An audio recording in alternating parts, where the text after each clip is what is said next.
Olá a todos, bem-vindos ao Marmita de Redondo, um espaço para conversar sobre os anos 90 e 2000. Eu sou a Joana e tenho comigo o Tiago Maurício. Olá. O Marco. Alô.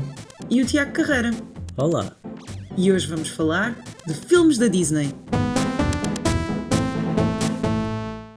Vocês lembram-se daquela magia que surgia no início do filme, quando aparecia aquele castelo azul e as letras Disney no ecrã? E quando ouvimos pela primeira vez um filme falado em português? Queríamos tanto cantar aquelas músicas, ser aquelas personagens, aquelas máscaras da Mulan, da Ariel, da Esmeralda, as mochilas do Peter Pan. Bem, que memórias! E vocês, que histórias é que têm com filmes da Disney? Tenho uma vaga ideia de que o meu primeiro filme foi o Bambi. Acho que quando foi reestreado no cinema, há já quase 30 anos atrás. Acho que foi a minha primeira ida. E tu, Marco? Eu fui ver um daqueles, acho que era o Fantasia 2000, com o Mickey e todas aquelas personagens. Foi lindo, foi assim marcante, nunca mais me esqueci do primeiro dia que vi o Mickey, o Donald, o Pluto, enfim. E foi a primeira vez que foste ao cinema? Sim, foi a primeira vez que fui ao cinema. E tu, Tiago? Eu acho que a minha primeira vez foi com o Rei Leão, portanto em 94 ou 95, o primeiro filme dobrado em português de Portugal. E lembro-me que eu era mesmo muito pequeno, porque eu tenho a ideia de ter ficado mesmo muito triste por causa do pai do Simba morrer, à altura em que eu ainda tinha sentimentos. Mas tu agora não choras quando o pai do Simba morre? Não, acho que já não tenho esses sentimentos, mas fica aquele sentimento e lembro-me sempre daquela vez que eu vi o filme e depois, portanto eu fui ver o filme com a escola, com o infantário, e lembro-me que estava já fora do cinema e comecei a pensar na história e tenho a ideia que comecei assim a chorar para dentro. Então e tu, Joana? Qual é que foi assim a tua primeira memória? A minha... Eu sei que a minha mãe tinha uma grande amiga, que se por acaso estiver a ouvir eu agradeço muito, que adorava ir ver filmes de animação e como não tinha filhos eu ia com ela e então lembro perfeitamente de ir no Monumental do Saldanha, ir vendo os grandes filmes e tenho ideia que um dos primeiros foi realmente um desses filmes da Disney, mas um que tenho muita memória de ver foi a Mulan, porque eu acho que é uma história épica. E é realmente também uma princesa, mas ao mesmo tempo ela é uma guerreira, então aquelas músicas épicas naquele ecrã gigante, não sei porque foi uma vez que fui ao cinema que foi realmente marcante. Mas é realmente curioso perceber que daquilo que falavas, Tiago, que existem um conjunto de temas que nos faziam chorar e que eram muito marcantes e eventualmente até traumatizantes e sombrios, mas também é preciso pensar que grande parte das histórias com as quais crescemos eram baseadas em contos dos irmãos Grimm, não é? Então acho que isso certamente tem um impacto grande. A Branca de Neve foi envenenada, a Bela Adormecida foi enfeitiçada, o Dumbo deve ter fumado qualquer coisa esquisita. Vocês têm memória destas coisas ou realmente na época, pronto, hoje em dia se calhar são pessoas traumatizadas por conta disso, mas têm consciência de que eram coisas muito sombrias? Quer ver, quando comecei a ter assim, alguma consciência já, de facto eram histórias assim um bocado sombrias, mas também era muito aquela expectativa irrealista de que pronto, ia correr tudo bem, ficava tudo no paraíso e era só os mais bonitos é que venciam e pronto. Eu por acaso não tenho essa noção, agora tenho, mas não tinha essa noção de todo. Eu acho que a Disney e todas as outras empresas que faziam os filmes animados tinham uma capacidade fantástica de transformar as histórias dos irmãos Grimm, que têm sempre aquele tom um bocado mais negro, em histórias de princesas, que é isso que a Disney acabou por fazer. E há uns tempos, inclusivamente, eu vi um documentário sobre como eram feitas as músicas desses filmes de animação, em que, mesmo através da música, conseguem levar um tema que nos leva para ficarmos alegres e depois esse tema é tocado de forma mais triste, o que nos faz levar à parte da saudade e, portanto, os filmes como um todo, quer na parte da animação, quer na parte da história, quer na parte da música, eram feitas a puxar ao sentimento. E eram e são ainda coisas muito bem feitas. E assim, por falar em sentimentos, há assim algum filme que ainda vos faça chorar hoje em dia?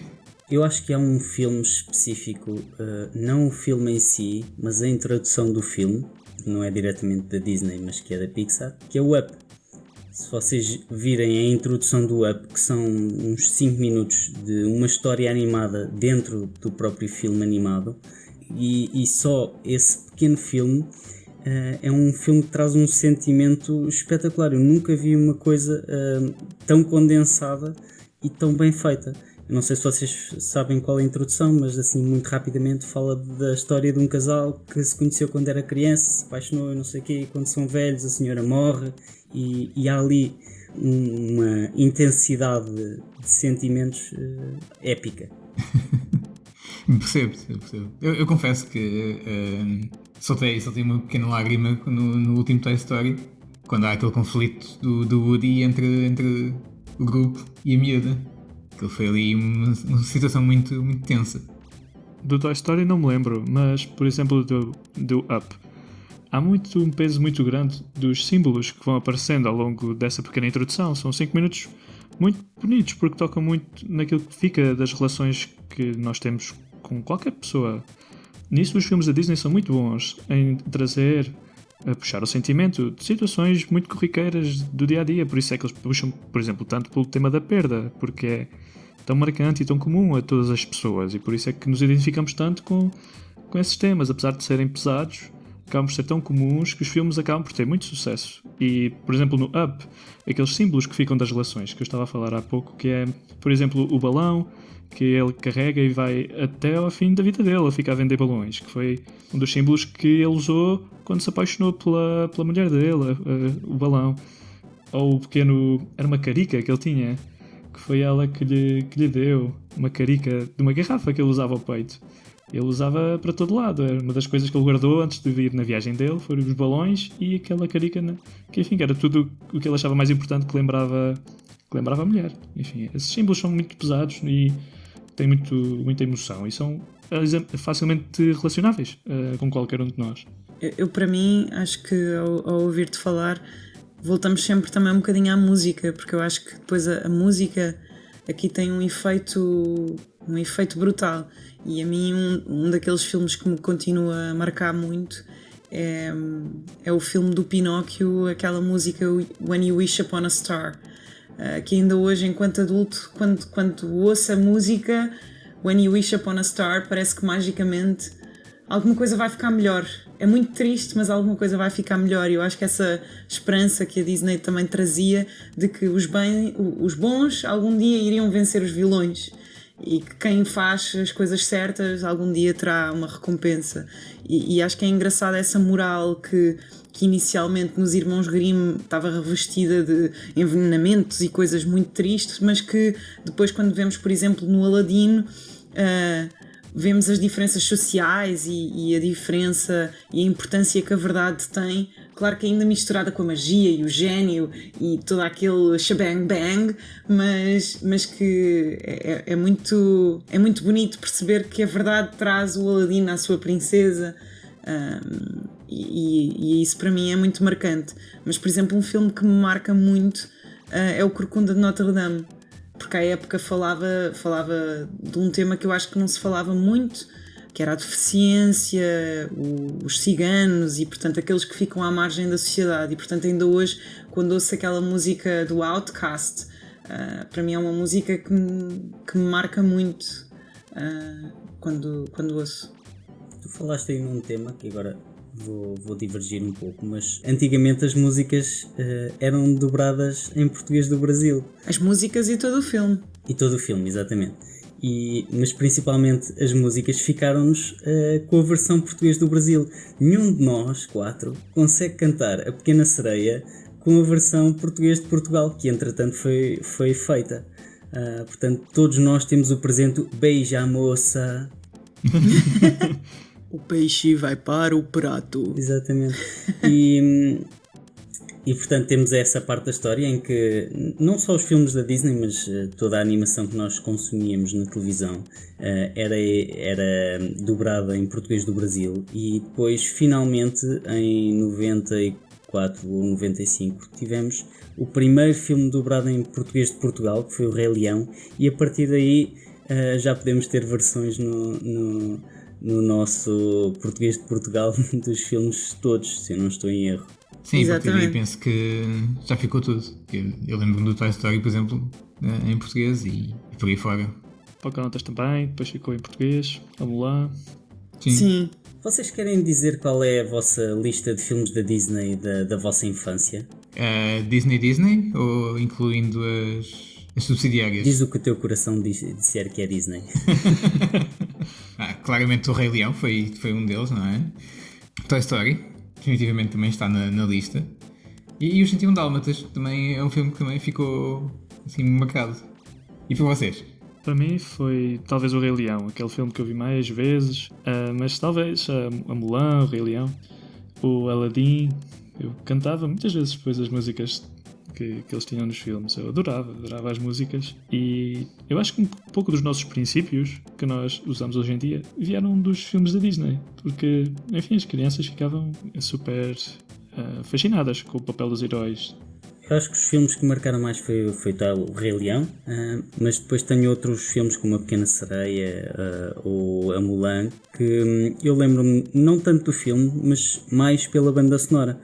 Porque naqueles filmes, muitos deles eram grandes compositores que tratavam da banda sonora. Alguns nomes como Hans Zimmer, principalmente, que eu gosto imenso, que fizeram alguns filmes com bandas sonoras incríveis. Portanto, toda a banda sonora do filme dá para ser ouvida e revivida. Não sei se vocês tiveram experiências dessas mais com a música. Sem dúvida. Sim, claramente. Tu consegues praticamente reviver um filme só ouvindo a banda sonora. Muito engraçado. Porque é muito curioso que os filmes da Disney, durante muito, muito tempo, eram quase filmes musicais. Os grandes momentos da história eram momentos de música. É fantástico como a música não se pode dissociar do filme. E eu não sei se vocês sabem que um dos maiores premiados de Oscars é um dos compositores de maior parte dos filmes da Disney, que nos lembramos daquelas grandes bandas sonoras como A Bela e o Monstro ou A Pequena Sereia, que é o Alan Menken. E ele é um dos maiores premiados de Oscars de sempre, em par com o próprio Walt Disney. Isto para mostrar o quanto a Disney marca a música, a orquestração e até colaborações com cantores conhecidos. Eu não sei se vocês se lembram que A Bela e o Monstro, a música principal, a própria música A Bela e o Monstro, da Beauty and the Beast, é cantada também pela Celine Dion. Ou a própria música do Rei Leão, que é cantada pelo Elton John. Exato, o Can You Feel the Love Tonight? E por exemplo, o Phil Collins, que é uma das marcas para mim de um filme que vocês não falaram, mas que eu adorava, que era o Tarzan. Eu achava fantástica a batida do Tarzan e a brincadeira ali dos macacos. Achava espetacular, mas por exemplo o Toy Story eu acho que também é Alan Menken, e aquela música, o Sou Teu Amigo Sim, tem que tocar no coração, pensar na amizade. Por acaso não é do Alan Menken, é do Randy Newman. Ok, pronto. Peço desculpa estar a corrigir. Não, é ótimo, mas acho que é fantástico a parte do sentimento. Para mim, outra música, o Vais Lutar, da Mulan. A mim marcou, acho que é uma daquelas músicas que até entrar na faculdade eu usava para me motivar, que se eu precisava de estudar para um exame, eu usava músicas da Disney para me motivar ali a meio de uma noite direta quase, ouvir umas músicas para relaxar, e ficava super inspirado com estas letras da Disney, são incríveis. É realmente fantástico. E vocês sentem esta evolução das músicas e sentem aquilo que foi acompanhar a evolução dos filmes e das músicas, que a da altura se tornaram assim mais pop, talvez na altura em que tínhamos 20 anos e a Disney parecia que já tinha ficado fora de moda com filmes horríveis, mas que depois volta em força, muito também através da Pixar, com filmes como Monstros e Companhia, À Procura de Nemo, Wall-E, Up, como tínhamos falado. Por exemplo, para mim, o Wall-E é dos filmes mais comoventes da atualidade, logo em par com o Up. Vocês acompanharam ou depois, filmes de animação já não quero saber? Não, foi sendo acompanhado, mas por acaso houve ali uma altura da Disney em que eles estavam mais dedicados a live musical e aquilo estava assim um bocado estranho, portanto... Mas felizmente a Pixar já acompanhou um bocado essa evolução, mas na parte da animação, e de facto notava-se uma certa diferença, já nota-se hoje em dia uma certa diferença face ao que era nos anos 90, das composições musicais e mesmo todo o tipo de história é ligeiramente diferente. Por exemplo, o Cars, não é? É um filme que, comparado com o que era nos anos 90, é giro e tal, mas falta-lhe ali qualquer coisa que nos tocava. Sim, aí eu acho que a nossa geração, ou melhor, a geração dos nossos filhos não está perdida porque tivemos coisas como Frozen que neste momento martelam os ouvidos de todos os pais e portanto pais estão aí. Isto é um bom sinal, significa que a Disney voltou, por mais que os vossos ouvidos digam o contrário. Mas é bom pensar em filmes como o Ice Age, que não têm essa música, mas têm na mesma a mensagem e a animação. E o esquilo é muito importante. O esquilo é muito importante, é verdade. Não sei se algum de vocês viu o Zootopia, com aquela preguiça maravilhosa. Sim, eu adorei o Zootopia e achei a parte da preguiça genial. Enfim, as personagens são muito icónicas de coisas que nós temos no dia-a-dia. Enfim, é um filme para crianças e para adultos. Acho que essa também é uma marca da evolução da animação, não é? Sim, acho que é uma animação para todos. Sim, em vez de... Acho que se trocaram alguns temas bem pesados, como a morte, sei lá, na Bambi havia morte no familiar, o Rei Leão, morte no familiar, para mais retratos da sociedade atual, outros problemas, sei lá, como estavas a dizer, a menosprezagem de minorias, enfim, começaram a ser tratados mais, de uma forma mais recorrente. Enfim, tornaram-se filmes, lá está, acho que toda a gente gosta dos filmes, seja para crianças ou adultos, toda a gente vai ver um filme da Disney. Mas é engraçado que, assim, voltando em termos de animação, viu-se assim ou seja, quando a Disney foi um bocadinho abaixo, entre aspas, não é? Viu-se uma certa evolução de outras companhias a fazerem coisas, não é? Muito, muito giras e muito também, assim, tocam em certos temas, por exemplo, como o Madagascar, não é? Que tem toda a migração dos animais e toda a história à volta disso, que não é um filme da Disney, mas também tem coisas muito interessantes e muito giras. E claro que também marca-nos hoje em dia, não é? Que não se lembra do I like to move it, move it. I like to move it, move it. Está. Clássico, mas acho que E é isso. Por falares em evolução dos filmes, eu não posso deixar de mencionar aquilo que alguns defendem como um atentado aos filmes da Disney, que são os remakes, mas em versão live action. Um dos mais óbvios disso foi aquilo que refizeram do Rei Leão com animação, mas real. Vocês viram esse filme? Eu vi o remake do Rei Leão e fiquei decepcionado. Acho que trazer realismo a uma história tão bonita não faz sentido. Eu gosto de ter uma história nova. Fiquei decepcionado porque era exatamente a mesma história e as músicas também não eram melhores. Sim, eu fiquei decepcionado, mas não pelas exatas mesmas razões que tu. As razões que me fizeram ficar desiludido foi como os animais eram reais, não conseguiam fazer as expressões de mostrar os sentimentos como conseguem fazer com a animação. Portanto, os bichos não tinham sentimentos na cara. E a outra coisa que me chateou, e essa desiludiu-me, porque se tivessem feito o remake com as imagens novas, mas com as músicas antigas, eu acho que tinha passado. Mas como refizeram as músicas e muitas delas eram piores, na minha opinião, ou pelo menos não me remetiam à minha infância como eu as tinha guardado, já não gostei do filme. Eu não tive coragem de ver para não estragar essa imagem que tinha da infância, então... Sim, eu estou contigo, Joana, estou contigo. Foi a mesma coisa. E em relação aos outros também acho que não vou ver por essa mesma razão, porque eu acho que há determinadas coisas que devem ficar guardadas na gaveta e não mexer mais. Exato. Acho que vou ter muito prazer em mostrar à minha filha as versões que eu vi, assim como na altura punha no VHS até a fita se estragar, regravado e gravado e tudo mais. Acho que é um bocadinho por aí. Acho que esta foi a nossa experiência sobre a Disney. Gostava muito de ouvir o que é que os nossos ouvintes têm a dizer sobre as suas experiências e por isso partilhem as vossas histórias sobre este ou outro tema. Obrigado por nos ouvirem e não percam o próximo episódio, porque nós também não.